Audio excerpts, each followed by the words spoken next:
friends, I am telling a story about two cats and a monkey. Once upon a time, there were two cats. They were good friends.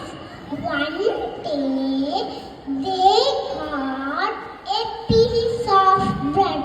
While sharing, they made a big piece and a small piece. So they began to fight for the big